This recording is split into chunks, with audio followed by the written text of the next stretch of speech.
Party వచ్చే అవకాశం అనేది కనిపిస్తుంది అంటారు? 100% కాంగ్రెస్ వస్తుందండి. ఎందుకు సార్ కాంగ్రెస్ ఎందుకు వస్తుందంటే కాంగ్రెస్ చేసిన పనులు చాలా బాగున్నాయి, అందుకోసమే కాంగ్రెస్ వస్తుందని చెప్తున్నాం మీకు. అంటే బీఆర్ఎస్ వచ్చే అవకాశం లేదంటారా? లేదండి, బీఆర్ఎస్ వచ్చేది ఎందుకంటే అది కుటుంబ పాలన అనేది జరుగుతుంది ఆ పార్టీలో. ఇక్కడ కూడా కరెక్టు నాయకులు ఎవరు లేరు బీఆర్ఎస్ పార్టీకి. ఎవరున్నా కాంగ్రెస్ వాళ్ళు ఉంటారు, కాంగ్రెస్కే అందరు సపోర్ట్ చేస్తారు. తప్పకుండా కాంగ్రెస్ మళ్ళీ కైవసం ఖైరతాబాద్ టికెట్ ఎమ్మెల్యేగా అవుతారు. ఇప్పుడు దానం నాగేంద్ర గారు రాజీనామా చేశారు అని అంటున్నారు కదా, సో దాని గురించి మీరు ఏం మాట్లాడతారు? ఇప్పుడు దాని గురించి మాకు ఏమీ సంబంధం లేదండి. మాకు కావాలి ఏంటంటే పార్టీ టికెట్ అధిష్టానం ఎవరికి ఇస్తే వాళ్ళకు పని చేస్తాం. నేను ఖైరతాబాద్ డివిజన్ ప్రెసిడెంట్ను కాంగ్రెస్ తరఫు నుంచి. తప్పకుండా ఏ అధిష్టానం ఎవరికి టికెట్ ఇస్తే వాళ్ళకి పనిచేస్తాం. నాగేందర్ గారికి ఇచ్చిన పని చేస్తాము, విజయరెడ్డి గారికి ఇచ్చిన పని చేస్తాం, వేరే ఇంకొకరికి ఇచ్చిన పని చేస్తాం. కానీ తప్పకుండా మాత్రం కాంగ్రెస్ను మేము గెలిపించుకుంటాం. ఖైరతాబాద్ కాన్స్టిట్యున్సీలో మా ఎమ్మెల్యే తప్పకుండా ఉంటాడు. సో ఇక్కడ అభివృద్ధి అదంతా ఎలా ఉందంటారు ఖైరతాబాద్లో? చాలా మంచి డెవలప్మెంట్స్ ఉన్నాయండి. ఇప్పుడు నాగేందర్ గారు కూడా అంచెలంచెలుగా ఎదిగిందంటే కాంగ్రెస్లోనే ఎదిగిండు. ఆయన ఎందుకు వెళ్ళిండో ఏమో కానీ మరి కూడా ఇప్పుడు ఆయనకు మళ్ళీ అధిష్టానం విజయరెడ్డికా అధిష్టానం నాగేందర్కా ఎవరికి ఇచ్చినా మళ్ళీ కాంగ్రెస్ జెండానే రెపరెపలాడుతుంది ఖైరతాబాద్ కాన్స్టిట్యున్సీలో. అంటే ఇప్పుడు కాలేజీలు కానీ హాస్పిటల్స్ కానీ ఇవన్నీ ఎలా ఉన్నాయంటారు? 100% అండి. ఇప్పుడు ఖైరతాబాద్ సర్కారీ హాస్పిటల్ అని ఇక్కడ ఒకటి ఉంది, పెద్ద వినాయకుడు ముందు. అది కాంగ్రెస్ హయాంలోనే అంత పెద్ద హాస్పిటల్ అయింది. ఇప్పుడు పీజీఆర్ కానీ దానం నాగేందర్ గారు అప్పుడు కాంగ్రెస్ పార్టీలోనే హయాంలోనే ఎన్నో కోట్ల రూపాయలు శాంక్షన్ చేయించి సర్కారు దవాఖానాల ఖాళీ అందులో పోతే ఒక చిన్న ఇంజక్షన్ తీసుకున్నామన్నా కానీ ఇబ్బంది ఉండే. ఇప్పుడు ఎన్నో పడక గదులు ఉన్నాయి, అందులో 100-150 పడక గదులు, డెలివరీస్ అవుతున్నాయి. మరి ఎవరైనా వస్తే చిన్న మైనర్ ఆపరేషన్స్ ఇవన్నీ జరుగుతున్నాయి. గవర్నమెంట్ హాస్పిటల్ ఎన్నో ఉన్నాయి, ఇవన్నీ జరుగుతున్నాయి. ఖైరతాబాద్లో చాలా మంచిగా చూసుకుంటున్నారు కాంగ్రెస్ నాయకులు, ఏ నాయకులైనా కానీ. ఖైరతాబాదు పీజీఆర్ గారి కూతురైన విజయరెడ్డి గారు కూడా కార్పొరేటర్ ఉండి సమస్యల మీద పోరాడి ఎవరికి ఏమి కావాలో అవన్నీ కూడా వాళ్ళన్నీ అభివృద్ధి కార్యక్రమాలు చేసుకుంటా ఆమె ఖైరతాబాద్ సెంటర్ నుండి ఆమె చేస్తుంది. నాగేందర్ గారు ఏది ఉన్నా కానీ వెళ్తే ఆయన పనులు ఎవరు పోయి చేయించుకునే వాళ్ళు చాలామంది ఉన్నారు, వెళ్తున్నారు, చేయించుకుంటున్నారు. కాంగ్రెసే తప్పకుండా ఖైరతాబాద్ మీద జెండా ఎగరవేస్తుంది ఈ ఉప ఎన్నికల్లో. ఖైరతాబాద్లో అయితే ఉప ఎన్నికలు రాబోతున్నాయి, సో ఏ పార్టీ గెలిచే అవకాశం ఉందంటారు? ఖైరతాబాద్లో మేడం మీరు పుట్టి పెరిగిన ఖైరతాబాద్ ఎమ్మెల్యే దానం నాగేందర్ గారు వారు ఇక్కడనే ఉండే 6 సార్లుగా ఎమ్మెల్యేగా ఉన్నారు. వారు చాలా డెవలప్మెంట్ విషయంలో కానీ ఎక్కడ ఏ ఇబ్బంది ఉండకుండా మరి రోడ్ సైడ్ తీసుకోనండి, కమిటీ హాల్స్ తీసుకోనండి, స్ట్రీట్ లైట్స్ తీసుకోనండి, లేకుంటే డ్రైనేజ్ ప్రాబ్లం తీసుకోండి, వాటర్ ప్రాబ్లం తీసుకోండి, ఆయన ప్రతిసారి కూడా స్పందించి మాకు ఎప్పటికప్పుడు అందుబాటులో ఉంటాడు. 24 గంటలు ఉంటాడు మాకు ఎమ్మెల్యే గారు. అటువంటి బై ఎలక్షన్ వచ్చినా మళ్ళీ తిరిగి దానం నాగేందర్ గారు గెలుస్తారని తెలియజేస్తున్నాను. సో ఇప్పుడు దానం నాగేంద్ర గారు రాజీనామా చేశారు అని చెప్పి అంటున్నారు, సో దాని గురించి మీరు ఏం మాట్లాడతారు? అదే నేను కూడా చూస్తున్నాను, మీడియాలో మన యూట్యూబ్లలో చూస్తున్నాను. మరి ఇంకా వారి దగ్గర నుంచి కూడా ఇంకేం స్పందన రాలేదు. వారి అయితే స్వయంగా నేను రాజీనామా చేస్తున్నాను ఇప్పటివరకు చెప్పలేదు ఎక్కడ కూడా. ఒకవేళ చేస్తే కూడా ఖచ్చితంగా 100% ఖైరతాబాద్లో మళ్ళీ ఇంకొకసారి ఖైరతాబాద్లో కాంగ్రెస్ జెండానే గుర్తుంది. అంటే ఇప్పుడు ఎమ్మెల్యేలు ఈ పార్టీకి ఆ పార్టీకి అని ఎందుకు మారుతున్నారు అంటారు? అంటే వాళ్ళ లాభం కోసం వాళ్ళు చూస్తున్నారు అంటారా? మరి అంటే కొంతమంది ఎమ్మెల్యేలు కొంతమంది ఏం చేస్తారంటే వాళ్ళ లాభాల గురించి చూస్తారని నేను అనుకుంటలేను. బస్తీలో కూడా నాయకులు కానీ కార్యకర్తలు కానీ ఏం సూచన చెప్తారంటే ప్రభుత్వం ఉంది, కాంగ్రెస్ గవర్నమెంట్ వచ్చింది. దానం నాగేందర్ గారు ఇంతకుముందు బీఆర్ఎస్లో ఉండే, బీఆర్ఎస్ నుంచి గెలిచి దానం నాగేందర్ గారు కాంగ్రెస్లోకి వచ్చారు. అట్లా ఒక దానం నాగేందర్ కాదు, ప్రతి రాజకీయ నాయకుడు బీజేపీ వాళ్ళని తీసుకోనండి. మరి గతంలో బీఆర్ఎస్ వాళ్ళు కూడా 23 మంది కాంగ్రెస్ నుంచి బీఆర్ఎస్లోకి పోయారు కదా. ప్రతి పార్టీ వాళ్ళు కూడా ఇట్లా ఎక్స్చేంజ్ అయింది. కానీ ఒక సిద్ధాంతం అడిగితే నాకు ఏ పార్టీ నుంచి గెలిచిరో ఆ పార్టీకి రాజీనామా చేసి ఇంకో పార్టీలోకి వెళ్తే బాగుంటుందని నాకు సూచన. సో అంటే ఇప్పుడు బీఆర్ఎస్ పార్టీలో అభ్యర్థులే లేరు అని చెప్పి అంటున్నారు. బీఆర్ఎస్ పార్టీలో అభ్యర్థులు లేరని కాదు, ఉంటారు, వాళ్ళకు కూడా ఉంటారు, ఇక్కడ కూడా ఉంటారు. ఇక్కడ ఏ పార్టీలో అయినా అభ్యర్థులు ఉంటారు. కానీ సెలక్షన్ చేస్తారు కదా, ఒక 2-3 చూసి ఒకరికి ఇస్తారు కదా. అంటే బలంగా ఉన్న వాళ్ళు ఉంటారంటారా? ఉంటారు. ఖైరతాబాద్లో బలంగా ఉన్న వాళ్ళు ఉన్నారు, బీఆర్ఎస్లో ఉన్నారు, టీఆర్ఎస్లో ఉన్నారు, బీజేపీలో ఉన్నారు. అన్ని పార్టీలలో బలమైన శక్తులు ఒకరిద్దరు కాదు కదా, ఒక 5 మంది 6 మంది అయితే ఖచ్చితంగా ఉంటారు కదా. సో ఖైరతాబాద్లో అభివృద్ధి అనేది ఎలా ఉందంటారు? నేను చెప్తున్నాను కదా, ఖైరతాబాద్ ఒక దానం నాగేందర్ గారు ఎప్పుడు అందుబాటులో ఉంటారు. డెవలప్మెంట్ విషయంలో కానీ చాలా బాగా చూస్తారు. వారికి దీనికే కాదు, ఖైరతాబాద్ గణేష్ ఉత్సవ కమిటీ కూడా వాళ్ళ అధ్యక్షులు ఉన్నారు.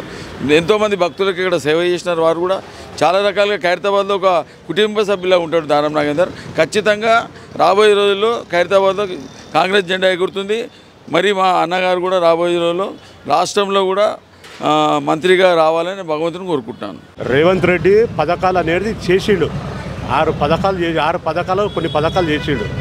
ఇంద్రమ్మ ఇల్లు కానీ, రేషన్ కార్డు కానీ, సన్న బియ్యం కానీ, 200 యూనిట్ కరెంటు ఫ్రీ కానీ, మన ఇప్పుడు ఏదైతే పథకాలు ఇప్పుడు ఇంద్రమ్మ ఇల్లు కరెంటు ఫ్రీ, 200 యూనిట్ సన్న కార్డు, సన్న బియ్యం, రేషన్ కార్డు, ఇవన్నీ సక్సెస్ఫుల్ అవుతున్నాయి. ఇవి చాలా సంతోషంలో ఉన్న ప్రజలు. రేషన్ కార్డు అనేది ఇప్పుడు ప్రతి ఒక్కరు ఆనందంగా సంతోషంగా ఉన్నారు. అది.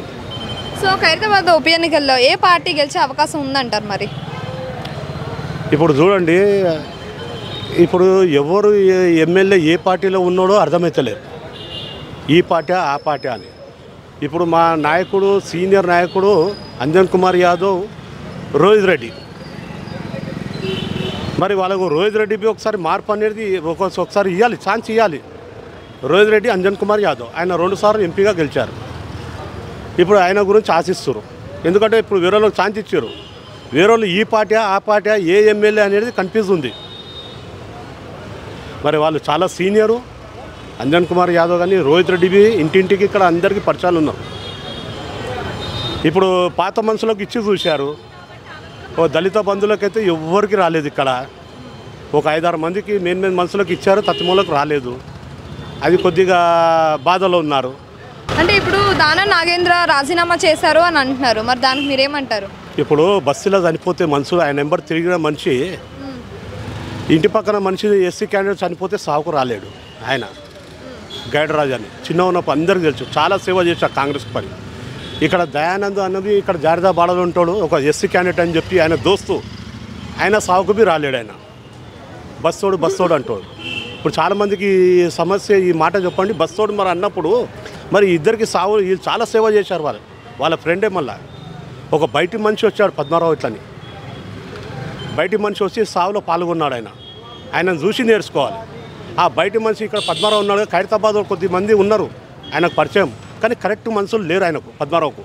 కానీ సాగుకు వచ్చిండు, కానీ చాలా గ్రేట్ కదా. ఇక్కడ లోకల్ ఎమ్మెల్యే కంటే చాలా గ్రేట్ కదా, గ్రేటా కదా పద్మారావు. ఇప్పుడు పద్మారావు వచ్చిండు, ఇక్కడ దయానంద్ సాగుకు చనిపోతే వచ్చిండు.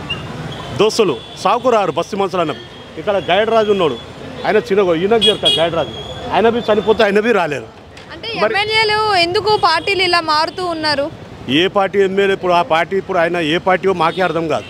నేను అంజన్ కుమార్ యాదవ్ దాంట్లో సిటీ జనరల్ సెక్రటరీ. నేను 25 సంవత్సరాలు గడ్ర హైదరాబాద్ అధ్యక్షుడు అంజన్ కుమార్ యాదవ్. నాకు తెలిసిన మట్టుకైతే చెప్తున్నాను నేను, ఇన్ని సంవత్సరం మా సీనియారిటీ నాకే వాల్యూ ఇయర్. ఇంకా మనం పరిశాన్ చేస్తారు, దళిత బంధు ఇచ్చినట్లు ఇచ్చి మాకు డోకా చేస్తారు వీళ్ళు ఈ నాయకులు. ఏమంటే బస్సీ మనిషికి వాళ్ళని అడుగుతా నేను, బస్సీ మనిషి అడుగుతారుగా, ఇంతమంది చెప్పారుగా మీ మా బస్సులో చనిపోతే సాగుకు వచ్చిండా, రేపు వాళ్ళకి ఏమైనా జరిగితే వస్తుందా? ఇగో ఈయన బి బస్సీ మనిషి, ఇక పోతుండు చూడ సత్యనారాయణ, వచ్చిరా రాలేరు. మార్పు కావాలి, ఒకసారి ఛాన్స్ కొత్తలోకి బి ఇవ్వాలి.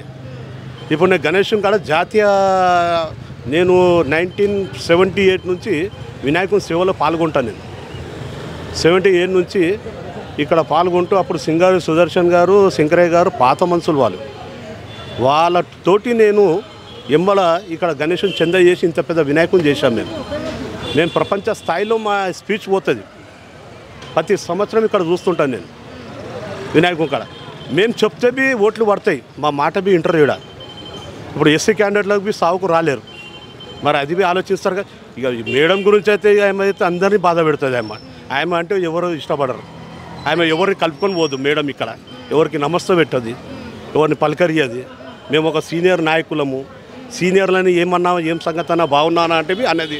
ఇప్పుడు ఒకవేళ అవసరం పడితే అన్న నమస్తే పెడతారు, వెనకది పరిశాన్ చేస్తారు. ఇక ఆమె గురించి అయితే 2 సార్లు కౌన్సిలర్ గెలిచింది, కానీ ఆమె గురించి మాకు ఇప్పటిదాకా కార్యకర్త కల్పం వేయడం అయితే లేదు. ఈయనైతే బాధలు పెడతారు. రోహిత్ రెడ్డికి అనేది ఒకసారి ఆయనకు అందుబాటులో ఉన్నాడు కాబట్టి నేను వాళ్ళ గురించి ఇద్దరు గురించి నేను ఎక్కువ మాట్లాడా. అంజన్ కుమార్ యాదవ్ ఉన్నాడు సీనియర్, 2 సార్లు ఎంపీ గెలిచాడు. రోహిత్ రెడ్డి గెలిచాడు. రోహిత్ రెడ్డి ఇక్కడ టచ్లో ఉన్నాడు. ఒకసారి ఆయన అంటే ఇక్కడ అభిమానం అందరికీ. మరి ఆయనకి ఒకసారి ఛాన్స్ అయితే ఇవ్వాలి కదా కొత్త వాళ్ళకు, అవునా కదా. నేను ఒక సీనియర్ నాయకుడు, నేను 25 సంవత్సరాల నుంచి ఈ పార్టీలో ఉన్నా. నేను అంజన్ కుమార్ యాదవ్ కానీ రోహిత్ రెడ్డి కానీ వీళ్ళకి ఛాన్స్ ఇవ్వాలి, అవునా కదా. కొత్త వాళ్ళకు వీళ్ళు కొత్త వాళ్ళు చేస్తారు ఎట్లా, ఏం సంగతి అనేది. నాగేంద్ర అనే ఆయన చక్కగా ఖైరతాబాద్కి అంతా అభివృద్ధి చేశారు మంచిగా అని చెప్పి, అందుకే బస్తీ వాసులు అందరూ ఆయనకి ఓటేస్తారని చెప్పి అంటున్నారు. ఒక 2 మనుషులు చచ్చిపోయారు, సావుకి ఎందుకు రాలేరు ఇట్లని. బస్తీ వాళ్ళు చనిపోయారు కదా, ఓ ఇంటి పక్క అయినా కానీ ఇక్కడ గల్లీలో కానీ ఎస్సీ క్యాండిడేట్లు అని చెప్పి సాకు రాలేడు. ఎస్సీ క్యాండిడేట్లు అనేది దళిత బంధువులకి ఎవరికి రాలేదు, సగం మందికి రాలేదు, కొద్ది మందికి వచ్చింది. అవి బయట ఒక లిస్ట్ మనకి ఎంతమందికి వచ్చింది దళిత బంధు, అవునా కదా. అది ఇప్పుడు ఇక్కడ వాళ్ళు ఏమంటారు, ఇక్కడ మా బస్ అయినా అంటారు. మా బస్సు చనిపోతే సావులాల అనేది కనిపించాడు కదా. బస్సులు చనిపోయారు, పెద్ద నాయకులు ఇక్కడ ఉంటారు కదా మెయిన్, వాళ్ళ చరిత్రలు పెద్ద ఉంటాయి, వాళ్ళ పెద్ద దాంట్లో ఏమైనా అయితే ఉంటాడు ఆయన. అది అంటే ఇప్పుడు ఖైరతాబాద్ అభివృద్ధి ఎలా ఉందంటారు? ఖైరతాబాద్ చూడమ్మా, అభివృద్ధి అంటే రేవంత్ రెడ్డి అన్న ఇప్పుడు మాకు ఆయన చూడు ఇంద్రమ్మ ఇల్లు అనేది జరుగుతూనే ఉంది కార్యక్రమం. ఆయన రేషన్ కార్డు అందరూ సంతోషంగా ఉన్నారు. సన్న బియ్యం ఆనందంగా తింటున్నారు. మరి ఇది 200 కరెంటు ఫ్రీ యూనిట్లు, అది సంతోషంగా ఉన్నారు. మరి ఇప్పుడు మూసీ నది కాలువ పక్షాన అది క్లియర్ చేస్తున్నారు, అది క్లియర్ అయిపోతుంది అది. మరి అది ఆనందంగా ఉన్నాడు. రేవంత్ రెడ్డి అని పట్టు పడితే ఆయన ఇవ్వడు. ఆయన అనేది ఇప్పుడు 2 ఎమ్మెల్యేలు గెలిపించిండు ఆయన ఒక చేయి మీద. శ్రీ గణేష్ను గెలిపించిండు, ఆయన సక్సెస్ఫుల్ అయ్యిండు కదా. ఇక్కడ నవీన్ యాదవ్ని గెలిపించిండు, సక్సెస్ఫుల్ అయ్యిండా కాలేడా. ఆయన ఏదైతే కోరుకుంటాడో ఆయన పక్కా సక్సెస్ఫుల్ చేస్తాడు. ఆయనకు వ్యతిరేకంగా ఎవరైనా మాట్లాడితే ఆయన వినడు. ఆయన నేను ఏదన్నా నేను ఇది చేస్తా అది చేస్తా, ఇప్పుడు నేను సీనియర్, ఇప్పుడు నేను సీనియర్ 25 సంవత్సరాల నుంచి పార్టీ అంజన్ కుమార్ యాదవ్ దాంట్లో ఉన్నాను. నేను జనరల్ సెక్రటరీ చేశాను, నాకు ఇప్పటిదాకా 10,000 రాలేదు. మా కాంగ్రెస్ వాళ్ళు ఇప్పుడు నేను కాంగ్రెస్ నాయకుడు తొక్కి పెడతాడు ఆయన. నాకు అందరికీ ఒక 10 లక్షల దళిత బంధు వచ్చిందా అందరు ముంగడు చెప్పాడు ఖైరతాబాద్లో, అది తొక్కి పెట్టేశారు. అది ఇక ఈ మేడం అయితే ఎవరిని కలుపుకొని పోదు, ఆమె మెంటాలిటీ వెనకసే సతాంచమంటే సతాంచుతుంది అందరు. ఆమెకు అంత రోహిత్ రెడ్డి చాలా పవర్ఫుల్. ఒకసారి అంజన్ కుమార్ యాదవ్ రోహిత్ రెడ్డి 2 సార్లు ఎంపీ గెలిచిండు కాబట్టి వాళ్ళకు ఒకసారి ఛాన్స్ ఇవ్వాలి, రోహిత్ రెడ్డికి ఛాన్స్ ఇవ్వాలి. రోహిత్ రెడ్డి అయితే పక్కా అందరికీ మాట ఇచ్చిండంటే ఆ రోహిత్ రెడ్డి ఇంటింటికి అందరితో టచ్లో ఉంటాడు. ఎందుకంటే వీళ్ళని చూసినాం మేము, చూస్తే ఎక్కడికి ఉంగాడు అక్కడనే. ఇక్కడ వినాయకుని కాడ ప్రపంచ స్థాయిలో నేను ఒక మాట చెప్తున్నట్టు దానికి వాల్యూ ఉంటుంది. అలా నాకు ఇట్లా ఓటు వేయదు అనేది నాకు కొంచెం వాల్యూ ఉంటుంది. ఇప్పుడు నాకు ఒకవేళ నేను వీళ్ళకి చేస్తే పని చేస్తాను, లేకుంటే నేను ఆలోచిస్తాను. ఇక దీంట్లో ఇక వీళ్ళకు సరైన మనుషులకు వీళ్ళకు రోహిత్ రెడ్డి కానీ అంజన్ కుమార్ గారు వీళ్ళ టికెట్ రాకపోతే మేము పార్టీకి దూరం అయిపోతాం. మేము ఇప్పటికే ఏది కాలేదు, ఒక్క పని సక్సెస్ కాలేదు. ఇన్ని సంవత్సరాలు ఉన్నాం. వీళ్ళ గురించి ఇప్పుడు వీళ్ళనే అడగండి. మరి బస్సు మనిషి అంటారు, బస్సు వాళ్ళు 2 చనిపోతే రాలేడు, మళ్ళీ వీళ్ళు చిన్ననాటి దోస్తులు, మరి వీళ్ళది ఏమంటారు మీరు ఇట్లా అనండి. దీనికి సమాధానం ఉందా అడగండి.